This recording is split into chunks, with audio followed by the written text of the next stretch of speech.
Hi எல்லோருக்கும் வணக்கம். இன்றைக்கி இந்த வீடியோவில் எதை பற்றி பார்க்க போகிறோன்னா morning thoughts of your person பார்க்க போகிறோம். அதுக்கு முன்னாடி நீங்கள் நம்மளோட சேனலில் ஃபஸ்ட் டைம் பார்க்குற வியூவர்ஸாக இருந்தால் கீழே இருக்க சப்ஸ்கிரைப் பட்டனை கிளிக் பண்ணிக்கோங்க. கூடவே இருக்க பெல் ஐக்கானையும் கிளிக் பண்ணிக்கோங்க. அப்போ தான் நான் போடுற வீடியோஸ் உங்களுக்கு நோட்டிஃபிகேஷன். யாருக்காவது personal reading, healing, tarot class கற்றுக்கணுன்னா ஸ்க்ரீனில் தெரிய வாட்ஸ்அப் நம்பருக்கு காண்டாக்ட் பண்ணிக்கோங்க. யூனிவர்ஸ் கூட கனெக்ட் ஆகிக்கோங்க. Okay,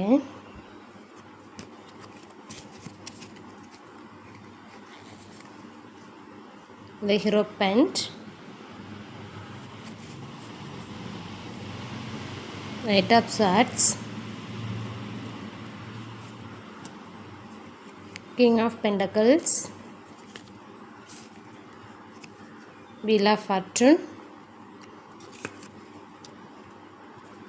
Okay, King of Swords, the Devil,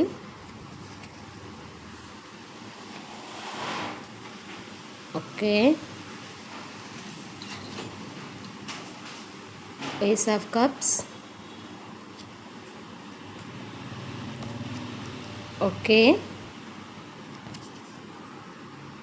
okay, Page of Cups, okay, Knight of Cups. Okay, morning thoughts என்ன அப்படிங்கிறத பார்க்கலாம். அதுக்கு முன்னாடி இது ஜென்ரல் ரீடிங், டைம்லெஸ் ரீடிங். எப்போ நீங்கள் இந்த வீடியோ பார்த்தாலும் அப்போ உங்களுக்கு ரெசனேட் ஆகலாம். ரெசனேட் ஆகுறவங்க மட்டும் எடுத்துக்கோங்க, மற்றவங்க இதை விட்டுருங்க. ஓகே, இந்த பர்சனுக்கு நிறைய ஈகோ இருக்கிற மாதிரி தெரியுது. ரொம்ப ஷெல்ஃபிஷாக இருக்கார். லவ் இருக்குது, பட் கேர் இருக்குது, பட் ரொம்ப ஈகோ ஆட்டிடியூட் இருக்க பர்சன் மாதிரி தெரியுது. ஸோ ரொம்ப நான் இறங்கி வர மாட்டேன், நீ வேணா இறங்கி வா, அந்த மாதிரி ஒரு தாட்டில் இருக்கிறாரு. அவருக்கு ஃபேமிலி ரெஸ்பெக்ட் இருக்குது, பட் எந்த அளவுக்கு ஃபேமிலிக்கு இம்பார்ட்டன்ஸ் கொடுக்குறாரு, ஃபேமிலிக்காக இறங்கி எதுவும் பண்ணுறாரு. பட் உங்களை அந்த அளவுக்கு அவர் இம்பார்ட்டன்ஸ் உங்களுக்கு கொடுக்கல. உங்கள் விஷயத்தில் நீ வேணும்னா இறங்கி வா அப்படின்னு சொல்கிறாரு. ஆனால் ஃபேமிலிக்கு ஒன்றுனா எல்லாம் செய்கிறாரு. ஃபேமிலிக்காக எல்லாம் உங்ககிட்ட சாக்ரிஃபைஸ் பண்ணாரு, ஷேர் பண்ணுறாங்க. பட் உங்களுக்காக இறங்கி வர மாட்டேங்கிறாரு. காரணம், இந்த பர்சனுக்கு நிறைய ஈகோ ஆட்டிடியூடெல்லாம் இருக்குது.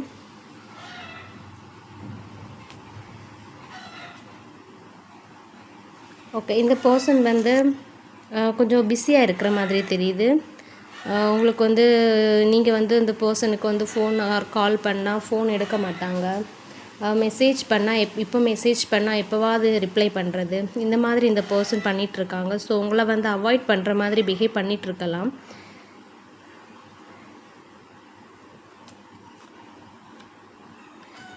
இந்த பர்சனுக்கான மைண்டில் என்ன ஒரு இது இருக்குன்னா, இந்த ரிலேஷன்ஷிப் கொஞ்சம் சக்ஸஸாக போகணும் அப்படிங்கிற ஒரு தாட் இருக்குது. பட் அதில் ஏன் அந்த சக்ஸஸ் வர மாட்டிங்கன்னா, இந்த பர்சனுக்கு ரொம்ப ஈகோ ஆட்டிடியூட் இருக்குது. ஸோ அதனால் இந்த ரிலேஷன்ஷிப்பில் ஒரு சக்ஸஸ் வர மாட்டேங்குது. அவர் பர்சனல் லைஃப்பில் சக்ஸஸாக இருக்கணும் அப்படிங்கிற யோசிக்கிறாரே தவிர, நம்மளோட கரண்ட் லைஃப்பில் அவர் சக்ஸஸ் வேணும் அப்படின்னு நினைக்கிறாரு. பட் அதுக்கான ஸ்டெப்ஸ் எதுவும் எடுக்காமல் இருக்கிறாரு. ஸோ அவர் மனசில் நிறைய விஷயங்கள் ஓடிட்டு இருக்குது அப்படி நான் பார்க்குறேன்.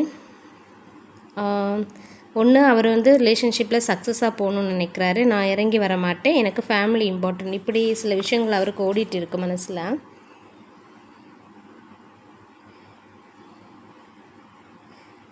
ஒரு சில பேருக்கும் இந்த பர்சன் அவங்களா வர்றதுக்கான வாய்ப்பு இருக்குது, இறங்கி வர்றதுக்கான வாய்ப்பு இருக்குது.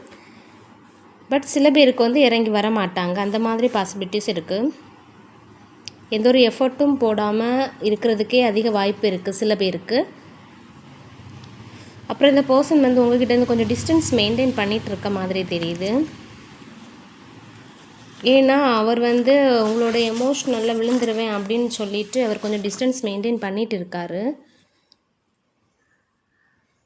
பட் அவங்க ஒரு வெயிட்டிங்கில் இருக்கிறாங்க, நீங்கள் எப்போ மெசேஜ் பண்ணுவீங்க அப்படின்னு. பட் அவர் சைட்லேருந்து எந்த ஒரு எஃபர்ட்டும் எடுக்கக்கூடாதுன்னு நினைக்கிறாரு. பட் நீங்கள் மெசேஜ் பண்ணுவீங்க அப்படிங்கிறதுக்காக வெயிட் பண்ணிகிட்டு இருக்காரு. உங்கள் சைட்லேருந்து எல்லா அன்பும் அவருக்கு கொடுக்கணும்னு வெயிட் பண்ணிகிட்ருக்காரு. பட் அவங்க சைட்லேருந்து அந்த அளவு எப்போ அந்த லவ் எவ்வளோ கொடுப்பாங்க அப்படிங்கிற மாதிரி ஒரு விஷயங்கள் உங்களுக்கு ரொம்ப கஷ்டமாக இருக்கலாம். ஸோ எப்போ வருவாங்க, அவங்களா எப்போ வருவாங்க, மெசேஜ் பண்ணுவாங்க, நீங்கள் எதிர்பார்த்துட்ருக்கலாம் எப்போ நமக்கு லவ் கொடுப்பாங்க அப்படின்னு. பட் அந்த பர்சன் என்ன நினைக்கிறாருன்னு உங்களை அவாய்ட் பண்ணுறாரு. பட் நீங்கள் லவ் கொடுக்கணும், சப்போர்ட் பண்ணணும் அப்படிங்கிறத வந்து அவர் நினச்சிட்டு இருக்காரு. அவரோட தாட் அப்படி இருக்குது. நீங்களும் சம்டைம்ஸ் வந்து உங்களுக்கு ரொம்ப ஹர்ட் ஆகும்போது கொஞ்சம் அவரை அவாய்ட் பண்ணுறீங்க, கொஞ்சம் ஒளிஞ்சிருக்கீங்க. அப்புறம் வந்து ஒரு ஸ்பை மாதிரி அந்த பர்சனை பார்க்குறீங்க. ஸோ இதுதான் ரிப்பீட்டட் நடந்துகிட்டு இருக்குது. பட் உங்களுக்கு என்ன தாட்ஸ் இருக்குன்னா, அவங்க கூட ஹாப்பியாக இருக்கணும் அப்படிங்கிற ஒரு எண்ணம் உங்களுக்கு இருக்குது. பட் அது நடக்க மாட்டேங்குது. ஸோ அதனால் நீங்கள் வந்து நிறைய ஏமாற்றங்கள் நீங்கள் ஃபேஸ் பண்ணியிருக்கீங்க. அந்த மாதிரி இருக்குது. ஸோ உங்கள் ஃபேமிலியில் நீங்கள் நடக்கிறது என்னது அப்படிங்கிறத நீங்கள் பார்க்குறதே இல்லை. நீங்கள் நினைக்காத விஷயங்கள் எல்லாம் உங்கள் ஃபேமிலியில் நடந்துகிட்ருக்கு. பட் வந்து நீங்கள் வந்து அதில் வந்து உங்கள் பர்சனல் லைஃப்பில் வந்து இந்த லவ்வை வந்து இன்வால்வ் பண்ணலை. பட் இந்த பர்சன் வந்து அவரோட ஃபேமிலியை வந்து நினச்சிட்டு இந்த லைஃப்பை வந்து உங்களோட பர்சனல் லைஃப்பில் ஒரு சக்ஸஸ் வேணும்னு நினச்சிட்டு இந்த ரிலேஷன்ஷிப்பில் வந்து ஒரு கேப் எடுத்துக்கிறாருன்னு சொல்லலாம். டிஸ்டன்ஸ் மெயின்டைன் பண்ணிகிட்டு இருக்காருன்னு சொல்லலாம். ஓகே. அப்புறம் 2 பேரோட சைடில் இருந்தும் நிறைய மறைக்கிறீங்க அந்த மாதிரி தெரியுது. அதாவது என்னென்னா, நீங்களுமே ஒரு டைம் அவாய்ட் பண்ணுறீங்க, ஸ்பை பண்ணுறீங்க. அதே மாதிரி தான் இந்த பர்சனும் அவாய்ட் பண்ணுறாரு, திரும்பவும் ஸ்பை பண்ணுறாரு. அந்த மாதிரி எனர்ஜி காமிக்குது. பட் பிடிச்சிருந்தாலும் அதை வெளிக்காட்டாமல் எனக்கு உன் மேலே இன்ட்ரெஸ்ட் இல்லை அப்படிங்கிற மாதிரியே ஓடி ஒளிஞ்சிட்டு இருக்கீங்க 2 பேருமே. உங்களுக்கு ரொம்ப பிடிக்கும். ஸோ அதனால் நீங்கள் வந்து அவர் என்ன பண்ணுறாங்க அப்படிங்கிறது மாதிரி நீங்கள் ஸ்பை பண்ணுறீங்க. அதே மாதிரி இந்த பர்சனும் உங்களை வெளியே அவாய்ட் பண்ணுற மாதிரி காட்டிக்கிட்டாலும் உங்களை அவருமே ஸ்பை பண்ணுறாரு.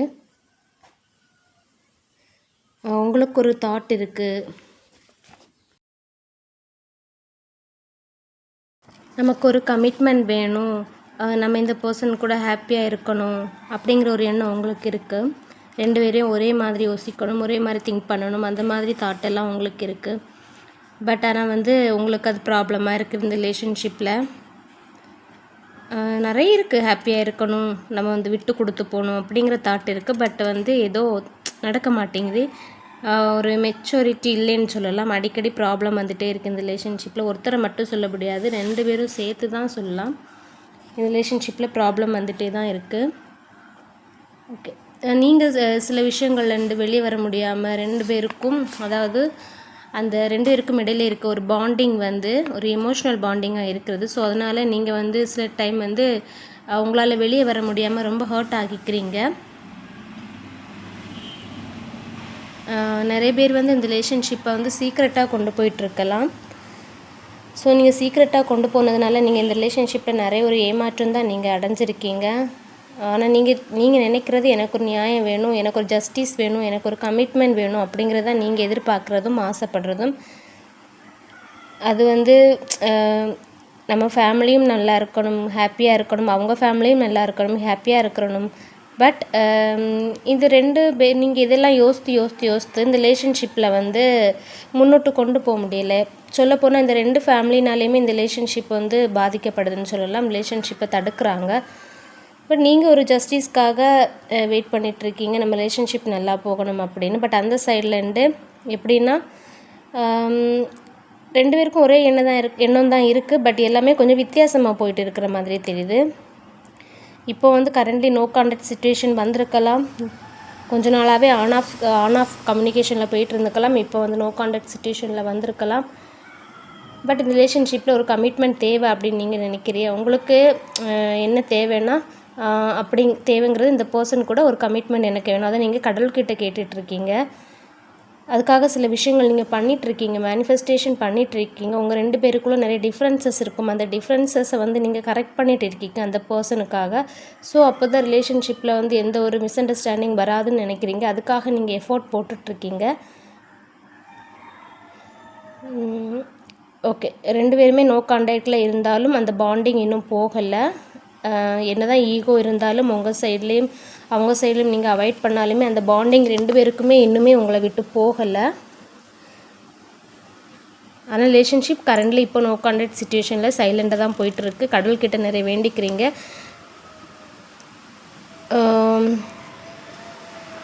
ஓகே, சில பேர் வந்து இது மேரிடான பர்சன் கூட இந்த ரிலேஷன்ஷிப்பை வந்து